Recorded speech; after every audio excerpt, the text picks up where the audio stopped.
তিনটি ঘটনা নিয়ে একসাথে একটু কথা বলতে চাই। তিনটার আলটিমেট রেজাল্ট বা আমাদের দেশের জন্য সমস্যা একই জায়গায় হবে। সেই কারণে পরিমণি একটি শোরুম উদ্বোধন করতে পারেননি টাঙ্গাইলে, এটা আমরা দেখেছি। এবং আবারও একটা মাজারের ওরসে হামলা হয়েছে, বন্ধ করে দেওয়া হয়েছে, ইত্যাদি ইত্যাদি। এটা অন্তত ৮০টা হয়েছে, এরপর এটা দাঁড়ালো। এবং একজন রাষ্ট্রীয় পদে থাকা মানুষ প্রকাশ্য জনসভায় কতলের আহ্বান জানিয়েছেন। মানে এই কথাগুলো সবগুলো এক সূত্রে গাঁথা এবং ভারতের একটা ন্যারেটিভ, যেটা ভারত দীর্ঘদিন থেকে এস্টাবলিশ করতে চাইছে, সেটার পক্ষে যায়। জেনে বা না জেনে কেন বলছে, অনেকে হয়তো পরিকল্পিতভাবেই ভারতের এজেন্ডা পূর্ণ করার চেষ্টা করছেন। এবং বিদ্যমান প্রেক্ষাপটে সরকার কি করছে সেই প্রশ্ন আমাদের করা দরকার। সরকার মানে শুধুমাত্র মানুষকে নসিহত করা না। সরকার মানে অপরাধীদের দমন করাও, অন্যায়কে দমন করা, মানুষের অধিকার হরণ হলে সেটা প্রোটেক্ট করা। পরিমণি টাঙ্গাইলের একটা শোরুম তার উদ্বোধন করার কথা ছিল, কিন্তু এখানে আমি যেখান থেকে পড়ছি আজকের পত্রিকা, সেখান থেকে বলা হচ্ছে যে হেফাজতের বেশ কিছু নেতা সাথে অন্য মানুষ মিলে এই উদ্বোধনটা হতে দেন নাই। মানে এটা 15 দিন থেকে এই অনুষ্ঠানটার প্রচারণা চলছিল, কিন্তু গত কয়েকদিন থেকে, মানে এটা হুট করে এসে ঘটনা ঘটে গেছে তা না, গত কয়েকদিন থেকেই এই ঘটনাটা ঘটেছে সংঘবদ্ধভাবে। শুক্রবারে মসজিদে জুম্মার সময়, নামাজের সময় পদক্ষেপ নেওয়ার জন্য আলোচনা হয়েছে। শেষ পর্যন্ত যখন উত্তাপ ছড়িয়ে পড়েছে, তখন শোরুম কর্তৃপক্ষ এটা স্থগিত করেছেন। আমি একটা জায়গায় একটু পড়ি। শোরুমের মালিক মীর মাসুদ রানা আজকের পত্রিকাকে বলেন, উদ্বোধনী অনুষ্ঠানে পরিমণির থাকা কথা ছিল, কিন্তু কিছু ঝামেলা হচ্ছিল। হেফাজতে ইসলামের নেতারা আন্দোলন করেছিলেন, ওনারা অবস্থান কর্মসূচি দিয়েছিলেন। পরিমণি এলে রক্তের বন্যা বয়ে যাবে বলেও ঘোষণা দেন তারা। তারপরে ওই একই যে পরিস্থিতি, এবং শেষে থানা পুলিশ এসে এটা বন্ধ করতে বলছে। ইন্টারেস্টিং, পুলিশও জানতো, থানা জানতো, থানা বন্ধ করতে বলেছে। থানা প্রোটেকশন দিয়ে এই কাজটা করতে দেয়নি, যেটা রাষ্ট্র হিসাবে, থানা হিসাবে এই কাজটা তাদের করার কথা ছিল। অনেকের সাথে যোগাযোগ হয় নাই, কিন্তু একজন নেতা ক্লিয়ারলি এখানে লিখেছেন এরকম, বাংলাদেশের টাঙ্গাইল জেলার নেতাও জাতীয় ওলামা মাশায়েখ আহমদ পরিষদের সভাপতি মুফতি সুলাইমান হাবিবের সঙ্গে যোগাযোগ করে পাওয়া যায়নি, কিন্তু তিনি তার ফেসবুকে লিখেছেন, এলেঙ্গা বাসস্ট্যান্ডে হারল্যান্ড শোরুম উদ্বোধনের জন্য একজন চিত্রশিল্পী আসার কথা ছিল। আলেম ওলামা ও স্থানীয় মুসল্লিদের মধ্যে নেতিবাচক প্রভাব পড়ে। সকলে স্থানীয় ওলামায়ে কেরাম সহ আমি শোরুম মালিক মাসুদ ভাইয়ের সঙ্গে কথা বলি। মাসুদ ভাই সবার সম্মান রক্ষায় ঊর্ধ্বতম কর্তৃপক্ষের সঙ্গে যোগাযোগ করে প্রোগ্রাম স্থগিত করেন। তার মানে হচ্ছে হেফাজতে যিনি নেতা, তিনি তার ফেসবুকে এটা লিখেছেন, তার মানে তারা দায়িত্বই নিচ্ছেন, যদিও তারা পত্রিকার সাথে কথা বলেন নাই। আমরা আসবো এই সাথে সাথে মনে পড়লো নভেম্বরে আর শুরুর দিকে, আমি ভুল না করে থাকলে, মেহজাবিন আরেক অভিনেত্রী, তিনি চট্টগ্রামে একটা শোরুম উদ্বোধন করতে গিয়ে বাধার মুখে পারেননি। সেখানে তৌহিদি জনতা নামে তার যাওয়াটাকে ঠেকিয়ে দেওয়া হয়েছিল। ধামরাইয়ে মুসল্লিদের দাবির মুখে প্রথমে ওরস বন্ধ, পরে ভাঙা হলো মাজার। ধামরাই উপজেলায় একটি মাজারের ৬৬তম ওরস চলাকালে প্রথমে সেটির কার্যক্রম বন্ধ, পরবর্তীতে সেটি ভেঙে দিয়েছেন একজন মুসল্লি। স্থানীয়দের অভিযোগ, ভাঙচুরের ঘটনার ধামরাই ওলামা পরিষদ ও ধামরাই ইমাম পরিষদের নেতাকর্মী সহ বেশ কয়েকটি মসজিদ ও মাদ্রাসার লোকজন উপস্থিত ছিলেন। আমরা খুব বেশি পড়ার দরকার নেই, এটা খুবই টিপিক্যাল ঘটনা। ৫ আগস্টের পর থেকে একটা পরিসংখ্যান বলেছি শুরুতেই যে ৮০টা অন্তত এরকম হয়েছে। এরপর এটা হচ্ছে, যদিও আমাদের উপদেষ্টারা, বিশেষ করে একজন উপদেষ্টা, ছাত্র উপদেষ্টা মাহফুজ আলম, প্রচুর হুমকি টুমকি দিয়েছেন, কিন্তু আমরা আসলে কোনো ব্যবস্থা দেখি নাই, কোনো ব্যবস্থার কোনো নামমাত্র বা লেশমাত্রও নেই। এবার আরেকটা ঘটনা, সেটা হচ্ছে ইসলামিক ফাউন্ডেশনের গভর্নর, তিনি একটা রাষ্ট্রীয় পদে আছেন, তিনি একটা রাজনৈতিক দলেরও নেতা, ইসলামী আন্দোলনের। তাদের যে মহানগর দক্ষিণের সম্মেলন হয়েছিল, সেখানে তিনি প্রধান অতিথি, বিশেষ অতিথি বক্তব্য, ওনার নাম হলো সৈয়দ মোসাদ্দেক বিল্লাহ। তিনি কিছু কথা বলেছেন, আমি জাস্ট একটু প্লেইনলি পড়ি। সবাইকে শুধু দাওয়াত করে পথে আনা যাবে না, মন্তব্য করে তিনি বলেন, দাওয়াত দিয়া সব মানুষ হেদায়েত হবে। উনি এরপর কোরআনের আয়াত উল্লেখ করেছেন। তাহলে কেসাসের কথা, খুনের পরিবর্তে খুন, আল্লাহ কেন এই আয়াত নাজিল করলো? আল্লাহ জানেন তার কিছু বান্দা আছে, এরা চতুষ্পদ জানোয়ারের চেয়ে, গরুর দলের চেয়েও খারাপ। এগুলারে পিডান লাগবে, কতল করা লাগবে, এগুলারে মাইর ছাড়া কোনো উপায় নাই, এগুলো দাওয়াতে ফেরবে না। এই যে দলিল, ইসলামী আন্দোলনের এই প্রেসিডিয়াম সদস্য বলেন, যে সমস্ত ইসলামপন্থীরা বলে দাওয়াত দিয়া সব হেদায়েত করবে, এটা সম্পূর্ণ কোরআন হাদিস বিরোধী কথা। আপনাকে প্রয়োজনে মারতে হবে, লড়তে হবে প্রয়োজনে। তারপর তিনি বলছেন, পরশুদিন আমাদের এই কদমতলিতে ওরা বিশাল ডেক পার্টি করছে, যত বলে কেউ শোনে না। শত শত আমাদের মুসল্লি ভাইরা তাহুদি জনতা গিয়া পিটাইয়া নাস্তানাবুদ করে সব ধ্বংস করে দিছে। উলঙ্গ মহিলা প্রায় 25 জন ছিল। কালকে মাদ্রাসায় প্রোগ্রাম করছি, সেখানেও সব পিটাইয়া লড়াইছি।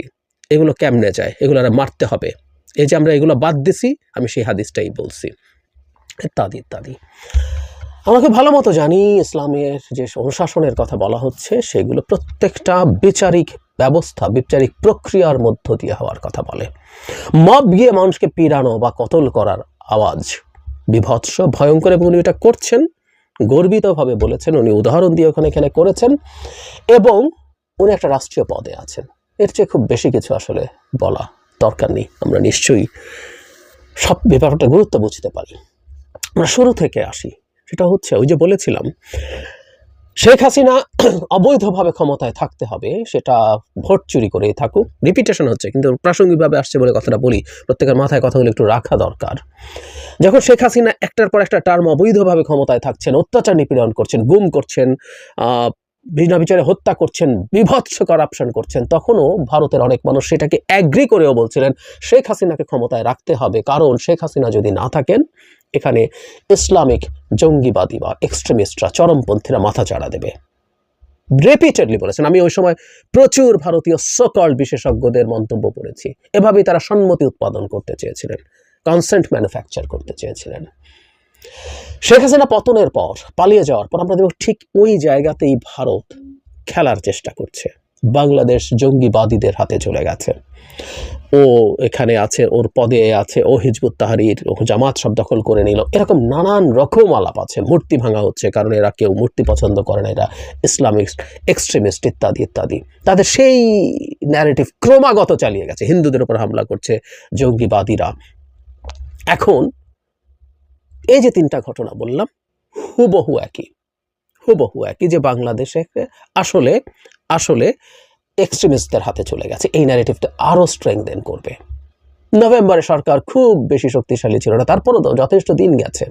এখন 6 মাসে দাঁড়িয়ে আছে সরকার। সেই সরকারও একটা শোরুম উদ্বোধন করা ঠেকাতে, মানে বন্ধ করা ঠেকাতে পারেনি। আর যদি সেটা পরিস্থিতির কারণে হয়েও থাকে, যারা এর পেছনে জড়িত, এর পেছনে দায়ী, তাদের বিরুদ্ধে সরকারকে ব্যবস্থা নিতে হবে। তো অবশ্যই ব্যবস্থা নিতে হবে। একজন নাগরিক কোনো রাষ্ট্রের কোনো আইন যদি ভঙ্গ না করেন, তাহলে কেউ তাকে কোনোভাবে বাধা দিতে পারে না। স্পষ্ট কথা। এমনকি আইন ভাঙলেও কেউ মব তৈরি করে কিছু করতে পারে না। একটা রাষ্ট্রের খুব বেসিক কথাটা হচ্ছে, রাষ্ট্রের কতগুলো অঙ্গ আছে, রাষ্ট্রের একটা কন্ট্রাক্টের মধ্যে আমরা আছি। আমি আইন ভাঙতে পারি, কিন্তু কেউ আমাকে এসে পেটাতে পারেন না, হুমকি দিতে পারেন না। তিনি রাষ্ট্রের কাছে, রাষ্ট্রীয় প্রতিষ্ঠানের কাছে যেতে পারেন, পুলিশের কাছে, আদালতে যেতে পারেন, গিয়ে আমার বিরুদ্ধে ওনার যা যা অভিযোগ সেটা জানাতে পারেন। সেটার ভিত্তিতে আমার যে কোনো বিচার হতে পারে, আমি গ্রেফতার হতে পারি, বিচার শেষে আমার ফাঁসি হতে পারে। তো এভাবে মব তৈরি করে, কেওস করে কোনো কিছু করা যায় না। এটা এখানে এই ধরনের ঘটনায় ঘটুক আর অন্য ঘটনায়ও ঘটুক। ছাত্ররা যখন মব তৈরি করছিল, সেটার বিরুদ্ধে কথা বলেছি। যেই যেখানে মব তৈরি করবে, এটার বিরুদ্ধে কথা বলবো, এবং সেটা দিয়ে বাধ্য করা। কিন্তু 6 মাস পরও যদি সরকার যথেষ্ট শক্তিশালী না হয়ে ওঠে যে আমরা এগুলো ঠেকাতে পারবো, তাহলে কিভাবে হলো? হাস্যকর। একই কথা মাজার ভাঙার ক্ষেত্রে প্রযোজ্য। একই ঘটনা ঘটছে, 80টা মাজার, বিরাট ব্যাপার, বিরাট সংখ্যা, কিন্তু করা হচ্ছে। সরকার করতে দিচ্ছে এই অর্থে মুখে কথা বলছে, সরকারের কোনো কার্যকর অ্যাকশনস আমরা দেখছি না। হলে তো 80টা হতো না। 6 মাস পরও যদি সরকারের সেই ক্যাপেবিলিটি তৈরি না হয় এগুলো কমব্যাট করার, এই সরকার ক্ষমতায় থাকছে কেন আসলে? আর রাষ্ট্রীয় পদে থেকে একজন মানুষ, এটা গুরুত্ব সম্ভবত সবচেয়ে বেশি। তিনি একটা রাজনৈতিক দলের গুরুত্বপূর্ণ নেতা, এবং এই রাজনৈতিক দলটা আমাদের সাংবিধানিক রাজনীতি করে।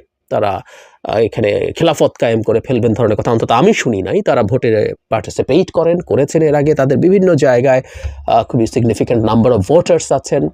তারা যেহেতু একজন পীরের অনুসারী, তাদের প্রচুর ফলোয়ার্স আছেন সারা দেশে, সব ঠিক আছে। কিন্তু সেরকম একজন মানুষ দাঁড়িয়ে এভাবে কথা বলছেন, তার দলকেও এর বিরুদ্ধে কোনো ব্যবস্থা নিতে দেখছি না। আর উনি এখনও একটা রাষ্ট্রীয় পদে থেকে এই কথাগুলো বলছেন। সো রাষ্ট্রীয় পদে থাকা একজন মানুষ যখন কোথায় কোন ব্যান্ড পার্টি হচ্ছে, আর সেখানে গিয়ে উনি সবাইকে পিটিয়েছেন, বাধা দিয়েছেন, পিটিয়ে বন্ধ করেছেন সব মানুষজনকে নিয়ে, এবং নারীদের সম্পর্কে যে ডেরোগেটরি মন্তব্য করেছেন, ধারণা করি তারা হয়তো যেখানে গানের আসর হচ্ছে সেখানে হয়তো ইসলামিক অনুশাসন মেনে হুবহু সেরকম পোশাক পরে যান নাই, কিন্তু তাদেরকে উলঙ্গ নারী বলছেন। এই ধরনের মন্তব্য উনি করছেন রাষ্ট্রীয় একটা জায়গায় দাঁড়িয়ে। শুরু করছিলাম যে জায়গাটা থেকে, এভাবেই না আমরা ভারতের ন্যারেটিভকে এস্টাবলিশ করি। কেউ না জেনে করি, কেউ জেনে করছি, আমি নিশ্চিত কেউ জেনে করছি। আমি সত্যিকার অর্থেই এটা বিশ্বাস করি, কারণ এটুকু না বোঝার জ্ঞান কারো থাকার কথা নয়। এবং যে কাজগুলো করা হচ্ছে ইসলামের নামে, এভাবে তৈরি করে এগুলো করতে বলা হয়। যদি একজন অভিনেত্রী একটা শোরুম উদ্বোধন করতে না পারেন, তাহলে তো আসলে এই দেশে অভিনয় সব বন্ধ করে দেওয়ার জন্যই ক্যাম্পেইন করা দরকার। সবাই ঢাকায় এসে এবার এই ক্যাম্পেইন করুক যে এই দেশে কোনো অভিনয় থাকবে না, কিছু থাকবে না।